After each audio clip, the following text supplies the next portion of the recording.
Recording in progress. Okay. Everyone, welcome to the Satsang of Sri Anandamayi Ma for the month of December. And I always give this disclaimer that we are recording this session, and we will put it on our website on YouTube, which is Anandamayi Ma Satsang West. So if you participate, you will be recorded. I hope it doesn't dampen anybody's enthusiasm to join us and participate and share when we have our sharing time. So we should feel so grateful that we are able to meet like this, even though it's online. We are able to meet and communicate with others and be a sangha for Anandamayi Ma, a group of devotees devoted to her, meeting to share her message, her thoughts, and study her words and life together. And as I always say, we can't think of Ma unless she first thinks of us. So she's with us. She's remembering us. She's brought us here together. And in remembering Ma, we are given the opportunity and the empowerment to remember our own selves. Ma is, one of Ma's names is Vishwa Kalyani, the well-wisher of the universe. She manifested in this world in a body in 1896 through 1982, just to answer the need of mankind for spirituality. And her one desire that we know is for us to progress, for us to come to the illumination and the true stature of our real self, the understanding and experience of our real self. So that's her desire for us, and we should make it our desire for her, because she is the embodiment of what we really are, our real self. So when we remember her, we remember who we really are. So that's our intention today, is to read about her life, because everything in her life has meaning, because she had no karma herself. She said it many times, that this body, she said, this body you see is not the result of karma as our bodies are. So she came just to bring freedom, and she lived in freedom and moved in freedom. Even watching her was so amazing, because just her movements, her speech, and her walk just expressed this inexpressible freedom. So we study things from her life, because then we can see more of how she lived and how she opened the way for us. And then we'll discuss her words and her teachings and her talks, and see what she has as recommendations for us to continue in our sadhana. Okay, so we always start, first of all, with reading Ma's words, assuring us that she is with us at all times. What about introductions? That's true. We should introduce first. Thank you, Raina. Raina, you're my external memory. So yeah. So first of all, okay, let me introduce myself. My name is Mangalananda, and I am an appointed Acharya of Ma Sharanam Ashram of Anandamayi Ma in Madhya Pradesh, Central India. And I received Diksha from Ma in 1973 and traveled with her in 73 and 74. And I've been living in her ashrams and in her lineage with some of her great disciples ever since. And this is my wife, Gloria. Jema. And let me introduce my co-host, Lisa Pragya Hallstrom, who is the author of Mother of Bliss, and the wonderful 2-volume book we'll be reading from also in this session, The Gospel of Sri Anandamayi Ma. She's the editor of that. So Pragya, will you say hello? You got to unmute. There we go. Jai Ma, so good to see you all. I'm getting very excited because I'll be headed to India less than a month now on January 10th, and plan to first go to a retreat in Tiruvannamalai that's being taught by a Ma devotee, and then going to Ma Sharanam, Swami Guru Sharan's ashram. Very excited to be thinking ahead to that. So, Jai Ma. Jai Ma, wonderful. Yeah, we usually go in January, but we're not going this year because you've been traveling too much and we have too many things going on. But we are going to try to get Swami Guru Sharan over here for our Sangha Sapta. That happens. We're working on all that, which we'll be talking about later. Very good, very good. And Renu Renu Chaudhary is our technical host today. Will you introduce yourself, Renu? Jema. Renu from near San Francisco and Fremont, California. always happy to be here. And we'll Yeah, go. now during this time, we have a lot of people here today. So because this is not only for studying Ma, it's also for having community among ourselves. So I would like to ask everyone to turn on their video so we can see their face. And Rainey would just call your name, and when she calls you, at this time we have a short time. So please just say your name and where you're from. We'll move on, and later in this program we'll have time to have open sharing with people that have time to talk and talk about Ma. But at this point, just say who you are and where you're from. Okay, so we can see your face and we can all be here together. Okay, so I'm going to go down the participant list in alphabetical order. So we'll start with Bill Ryan. Hi, I'm Bill J. Ma. I'm in Tucson, Arizona. Good. Welcome, Bill. Jai Ma. Jema, welcome, Bill. Next, we have Carlos Estrella. Hi, Jayma. This is Carlos. I'm from Naples, Florida. Very Jai good, Ma. Carlos. Always good to see you. Good to see you. Jema, welcome. And next, we have Katya. Hello, Jaima. This is Katya from Portugal. Very happy to be here with you all. Jaima. Jema. It always makes us happy to see you. You smile on your face. Jema, welcome. Next, we have Linda and David. Yeah, we are Linda and David, and we live in Williamsburg, Virginia. Jayma. Jayma. Jema. Good to see you every month. It's wonderful. Yeah, we're happy people.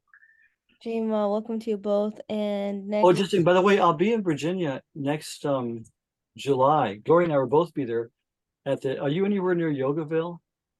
Yeah. Yes, Yeah. we are. I'll be there in July. I think it's the July after July 4th, the weekend after July 4th. I'll be teaching classes and doing some kirtan. Maybe we can meet.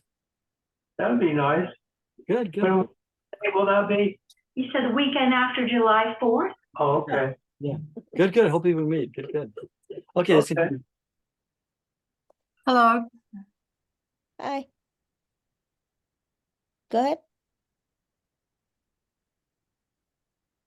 Jillian, did you want to go ahead? You can. Yeah, I trouble getting in, but unfortunately got in. I'm from Australia, Melbourne, Australia, so it's morning here. It's Oh, Wednesday. welcome, welcome. Monday. Good to see you. Is this your first time to join us? No, I have joined before. Okay, well, Yeah. good to see you. How nice. Jema. Jai Ma. Jema, Jema. welcome. Glad you could get in. Yeah. Next, we have Arpita and Robert, probably. Hi guys, we're good to be here, and we live in Delray, Florida. This is Robert and Arpita. Good to see you both always. Thank you. Thank you. Okay, welcome. Next, we have Helen Moon. Hi, Jayma. Happy to be here from Salt Spring Island, and it's always a joy. Welcome, Helen. Good to see. Always good to see you. Jema, welcome. Next, we have Janet and David, I think. Jayma, everyone. Jayma from Florida. Jayma. Jai Ma, Jen, and David. Jema, welcome to you both. And then we have Kathleen Kirchner. Kathleen from New Jersey. Jai Ma, Jai Ma. Kathleen. Welcome, welcome, Jai Ma. Jai Ma. Welcome, welcome. Next, Martha and Harold. And it's Harold's birthday today. He's 81. Oh, happy birthday. Very good, Jai Ma. Ma. Good to see you. Happy birthday, Jema.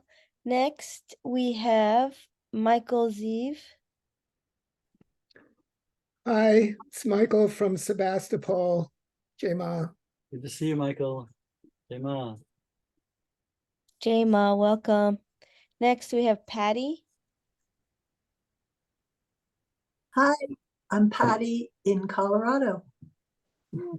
Welcome, Patty. Jai Ma. Jema. Jema, welcome. Next, we have Randy. Hi, everyone. Today I am in Collegeville, PA. Good to see everyone. Yes, good to see you, Randy. Welcome from Pennsylvania. Welcome, Randy. Next, we have Sanjay. Jai Ma, this is Sanjay from Wichita, Kansas. Jai Ma, this is Shivank.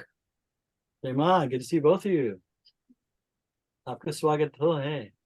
Thank you. Happy to be here. Good to see you guys. And next we have Saraswati. Hello, Saraswati here from Buffalo, New York. Jai Ma. Jai Ma and Saraswati, you have a reservation for the first one to speak when we have our sharing, because you want to hear about your experience with your Diksha and everything in India. It would be my honor. Thank you. Yes, good, good, good. So first thing, when we come to that point, we want to hear all about it. Wonderful. Jai Ma. Okay, can't wait for that. That's like a teaser. Next we have Yana from Hawaii. Aloha. Jai Ma, Yana in Hilo on the Big Island.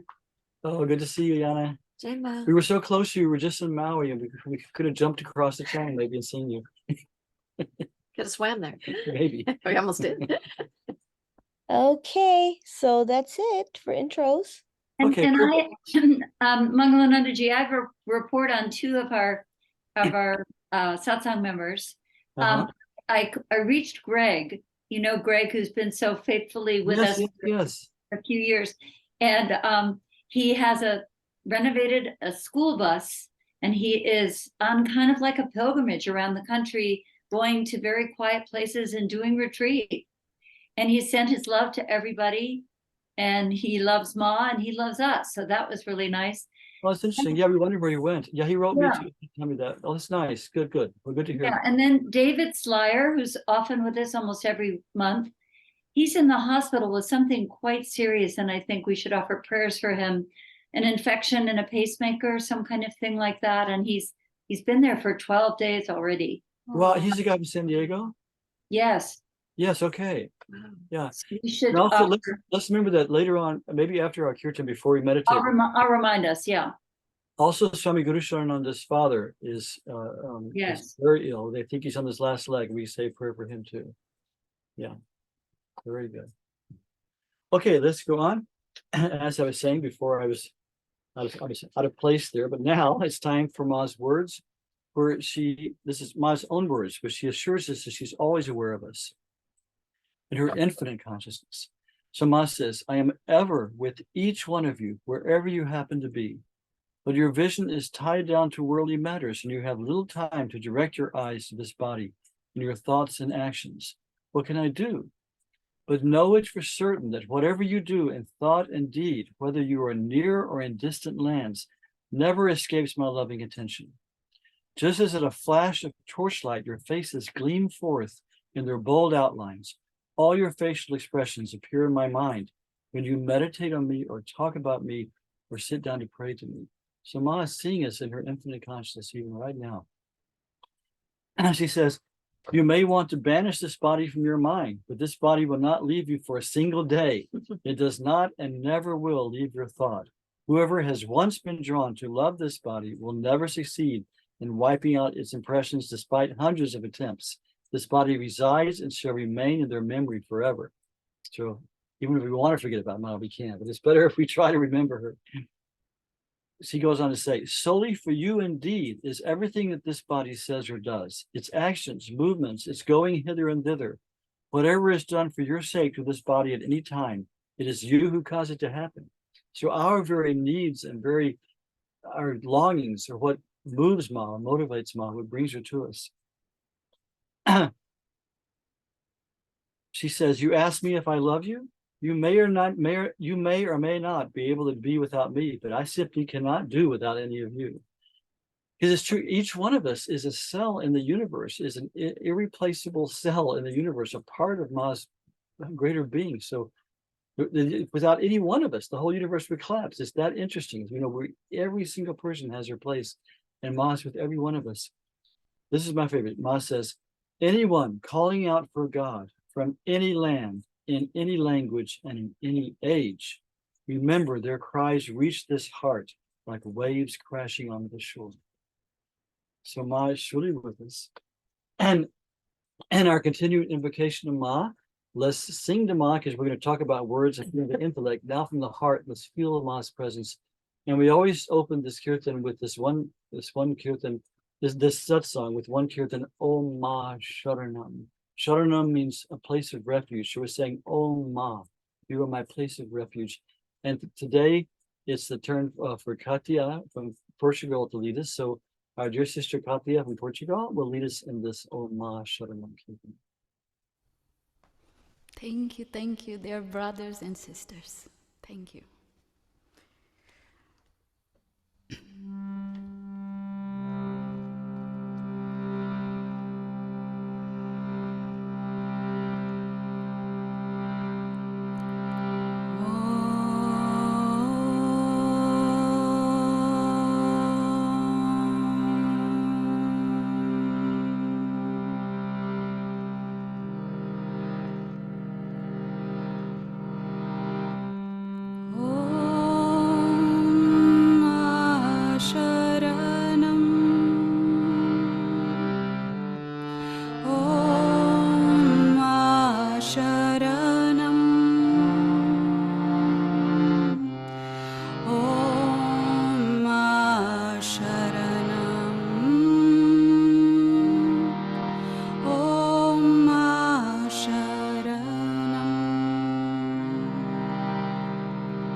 Sharanam, Om Sharanam, Om Sharanam, Om Sharanam, Om Sharanam, Om Sharanam, Om Sharanam, Om Sharanam, Om Sharanam, Om Sharanam, Om Sharanam, Om Sharanam, Om Sharanam, Om Sharanam. Om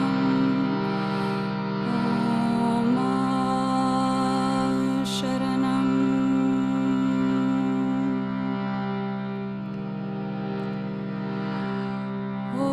Om Sharanam.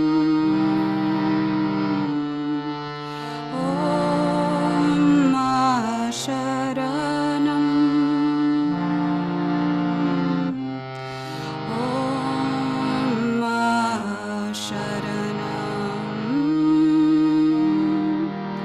Om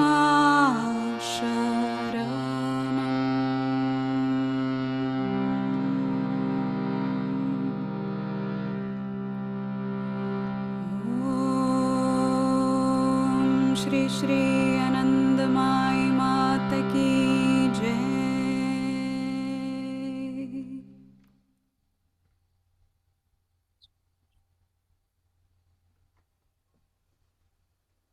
Thank you, Catherine. It's beautiful. Really nice. And so let's just sit for a moment and feel the invitation of Ma. Feel Ma's presence in our heart. And feel Ma's intention to be with us always.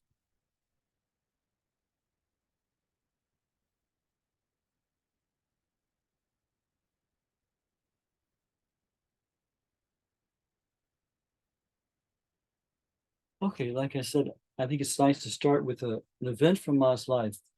This is from the book The Divine Mother Sri Sri Ma Anandamayi by Premlata Srivastava.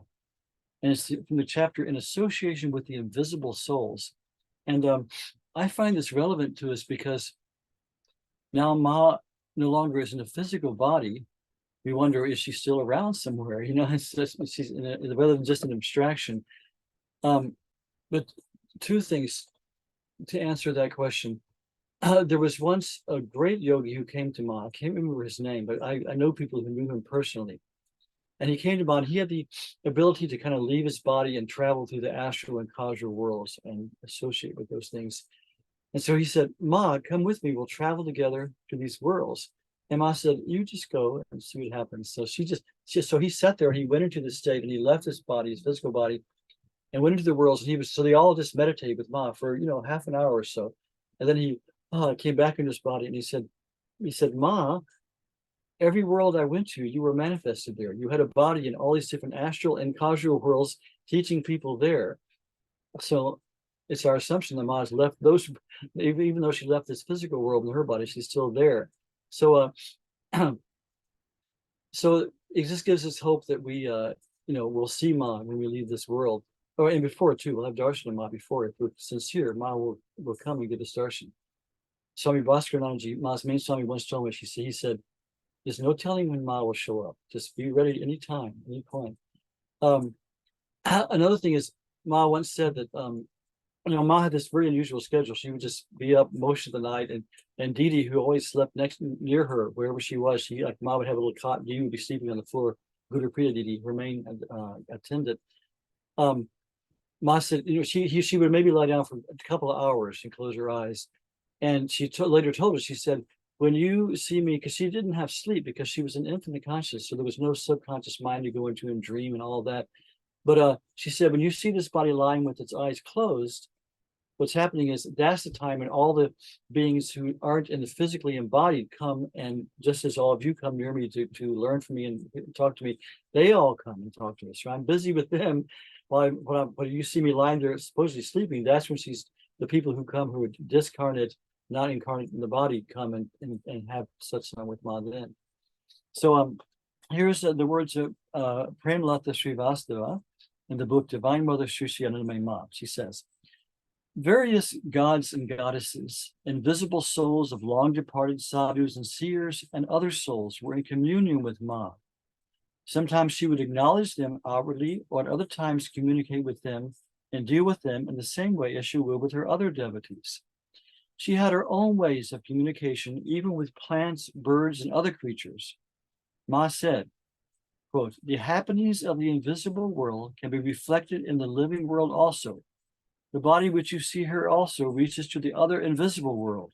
If this is a dream, then everything in the world is a dream. They come to this body as you all, and sit as you people, and their presence can be felt by touch also. They spend hours as there is no time limit for them, unquote. So in other words, they come off for Satsang Ma. Well, and many times, and there are, all the worlds are here just in one, like the peel, like an onion has different layers. We don't, in a sense, go off to astral worlds. They're all here within this one space. It's just the matter of tuning ourselves to the rarity of their frequency and vibration. So a lot of times when you're with saints, like we were with Ma, the room would be full of people who we weren't seeing also, from those higher worlds also sitting and listening to Ma. And Ma was saying her body is manifesting those worlds too. So the author continues. Once while resting in the Vrindavan ashram, Ma said she could not sleep. She said, quote, this body's ears are buzzing with the sound of drums and cymbals. They, pointing to subtle bodies, are singing and dancing and circling this body, unquote. They were dancing around Ma singing, and all you see could hear them. When the construction work of the Kashi ashram was in progress, 2 Shivalingams were found during the digging. Both Shivalingams were to be consecrated on the auspicious day of the coming Akshaya Tritiya. Before this day, subtle bodies gathered around Ma, rejoicing by singing and dancing around her as Shiva. Ma once said the departed souls usually appear only on necessary occasions. She said, quote, often these formless souls ask for something you people ask for, so the rest and sleep does not come in the way as it appears, but unlike you people, they are not so restless all the time, neither do they counter-argue. If the discussions are going on smoothly, you can take it for granted that the spirits are participating and cooperating. They are as much a reality as you all are around this body, unquote.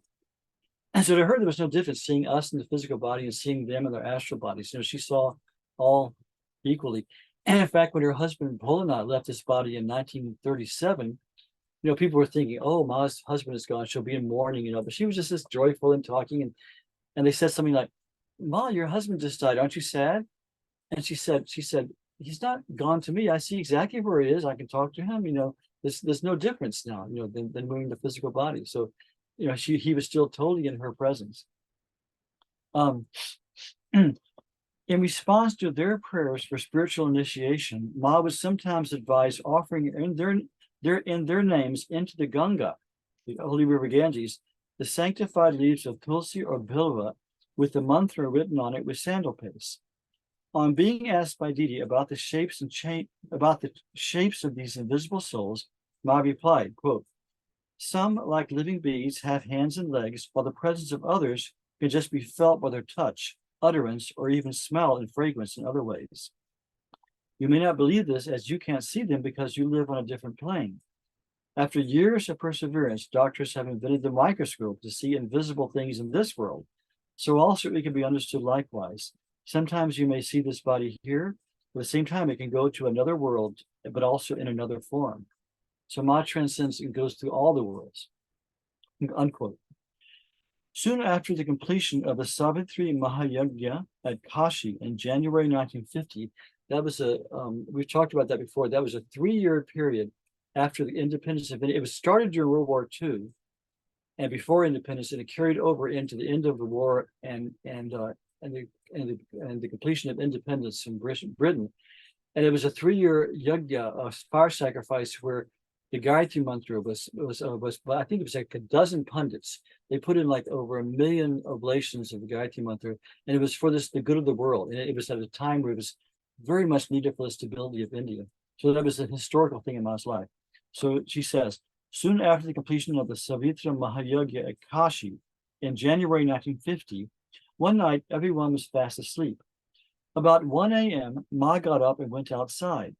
Didi and a few others followed Ma. They returned after some time. Ma asked if they could hear anything.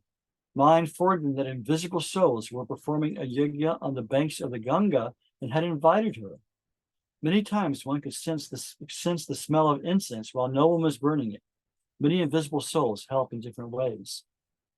In the summer of 1957, Ma was indisposed at the Dehradun ashram. Hearing this, Gopi Baba, that's Gopinath Kaviraj, great pundit of Varanasi, one of the most respected pundits in India, who was a lifelong devotee of Ma from the 1920s, and Ma called him Gopi Baba. Gopi Baba, hearing this, Gopi Baba from Kashi, Yogi Bai from Ceylon, he was the Maharaj of Ceylon, Hari Baba, a great saint from Vrindavan, and Avaduji, these are all great sadhus in Ma's shelter, all reached Dehradun. One night when Ma's condition had worsened, it is said that Yogi Tailing Swami, who left his body some 60 years ago, descended and sat by Ma's bedside. Spirits of great and departed souls visited Ma that night and prayed for her recovery. It is said Ma started recovering from that night. Guru Purnima of 1958 was celebrated at Ceylon. As recounted by Ma later, the soul of Bholanath's brother, the late Revati Mohan, stood in the way that Ma had to pass. As she approached, she involuntarily uttered the Mahamantra, Hare Krishna, Krishna Krishna, Hare Hare, Hare Ram, Ram Ram, Hare Hare. That soul had waited for 40 long years to hear this holy mantra from Sri Ma's lips. Who knows when, where, and in what way Ma will shower her blessings on someone.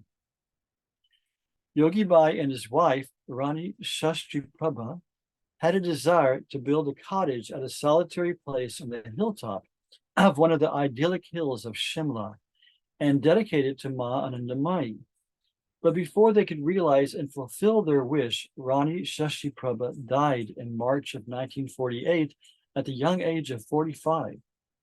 Yogi Bai, who had now taken the path of celibacy and service, strived to fulfill his wife's cherished desire and built an imposing structure and invited Ma to grace it. While staying there one morning around 8 o'clock, when Ma was alone in her cottage, in a serene, sad, sweet, anguished voice, she was singing, "Come, my beloved Chalia, Banavari." It's a chant to Krishna. Ma was singing this. The mellifluous voice, the mellifluous tone was enriched by the agony of separation. The undulations of the voice were akin to crystal clear water freezing into ice and again melting away into formless water. It was a voice that could enchant any human being, and the tune was movingly heart-rending. The words of the song were each like a ray of light dancing around Sri Ma. The sentiments were piercing each and every molecule around her in search of the Lord. Ma at once realized that it was a divine voice whose ephemeral melody would soon evaporate in the din of this material world, and let it be preserved before it could be heard no more. With Ma's kill, Didi came, understood her, and called Vibhu. She was a great kirtan singer, Vibhuda, to hear and memorize that voice and tune. Interesting. I was thinking it was Ma singing it, but evidently it was just a disembodied voice. Let's go back.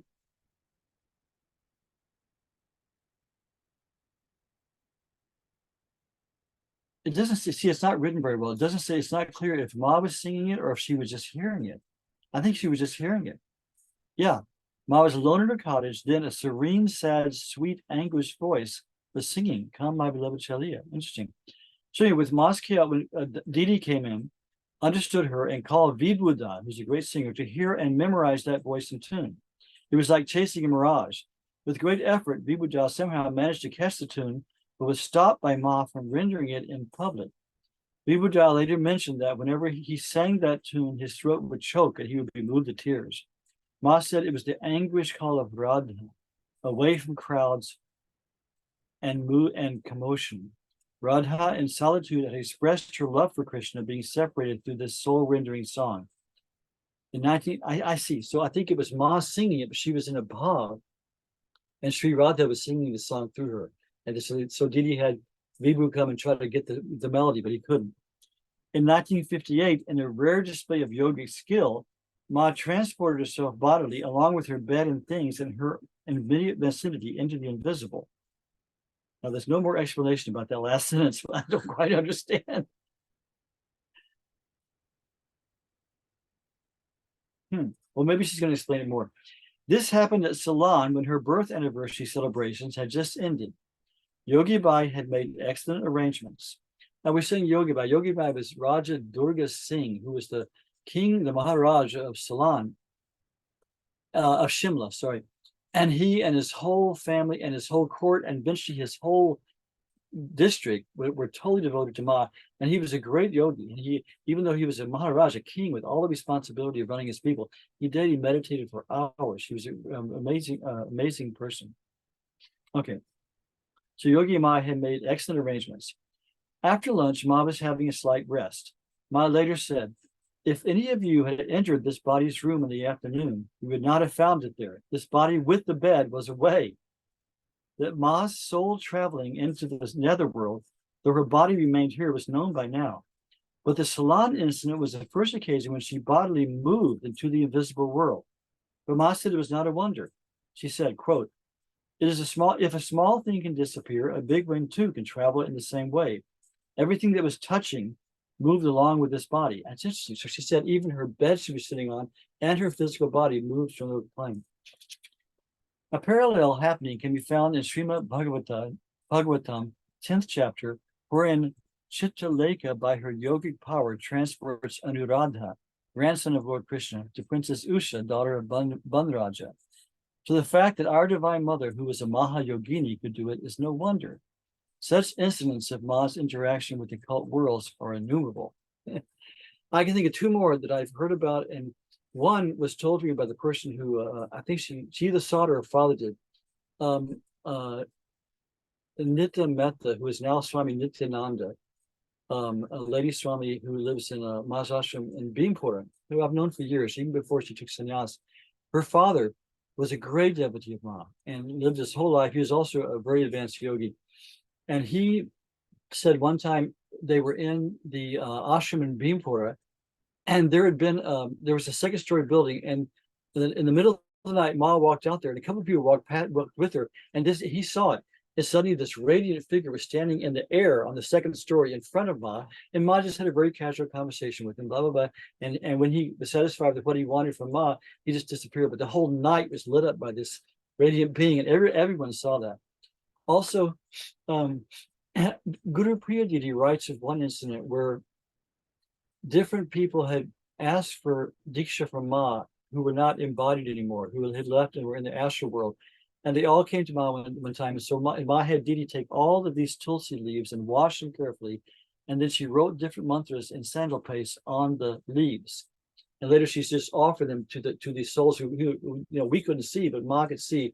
She offered them to the souls, and they each got their Diksha that way from Ma. So it's encouraging to me. It just shows, even though Ma is not in this world at this time in her body, even though her body is in Kankal, first of all, her spiritual presence is always aware of us and always helping us. And then she's also present in the other worlds too. So, when we leave this world, many people say that there's a world that Ma has where we just go and do sadhana under her direction for our continued advancement. So we'll see. If we're devoted to Ma, we will see. So let's do just a quick word of advice from Ma and see what she says. She says, look at this beautiful way she addresses us. You children of the eternal. We are children of the eternal. You children of the eternal must concentrate your thoughts on him. Separated from him, there is not even a chance of peace. And she says, never, never, never. Kabhi, kabhi, kabhi. Never, never, never.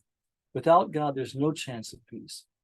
Only by living in God can humans find peace.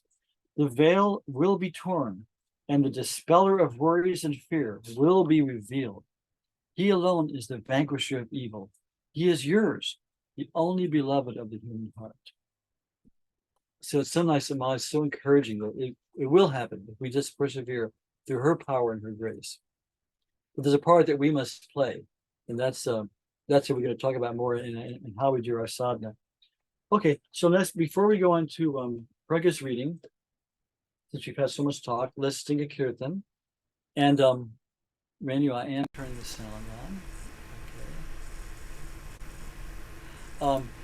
Okay. And as I've said before, Ma now gives darshan through her photos. We have so many incidents of Ma coming alive through her photo. So many people have told me personally that that's how they came first to Ma. They just saw a photo of Ma and suddenly were just moved by her presence. So let's have darshan of Ma's presence as we sing this kirtan.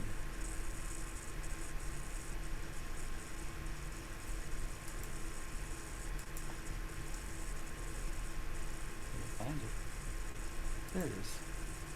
Okay.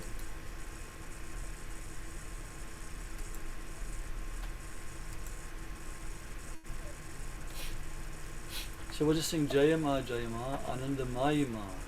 And also we sing Karunamayi.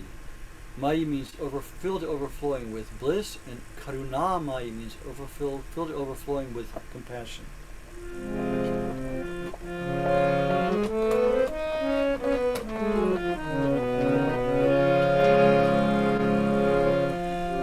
Jayama, Jayama, Jayama, Jayama, Jayama, Jayama, Jayama, Jayama, Jayama, Jayama,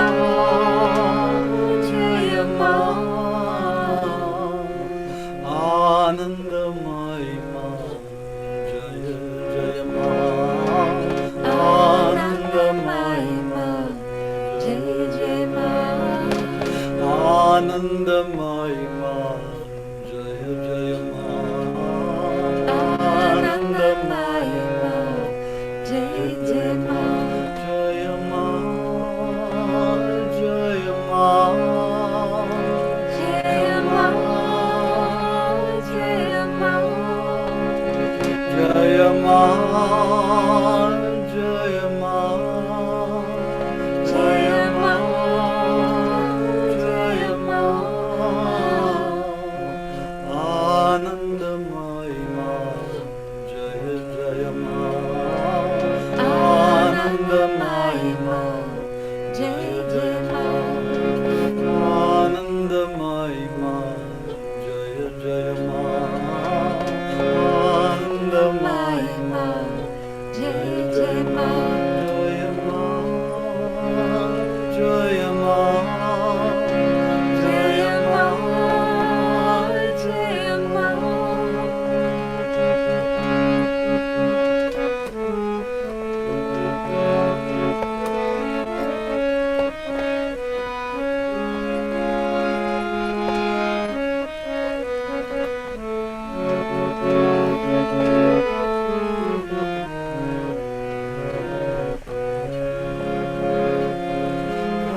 Karunamayi He Ma, Anandamayi He Ma, Karunamayi He Ma, Anandamayi He Ma, Karunamayi He Ma, Anandamayi He Ma, Karunamayi He Ma, Anandamayi He Ma, Jayama, Jayama, Jayama, Jayama, Jayama,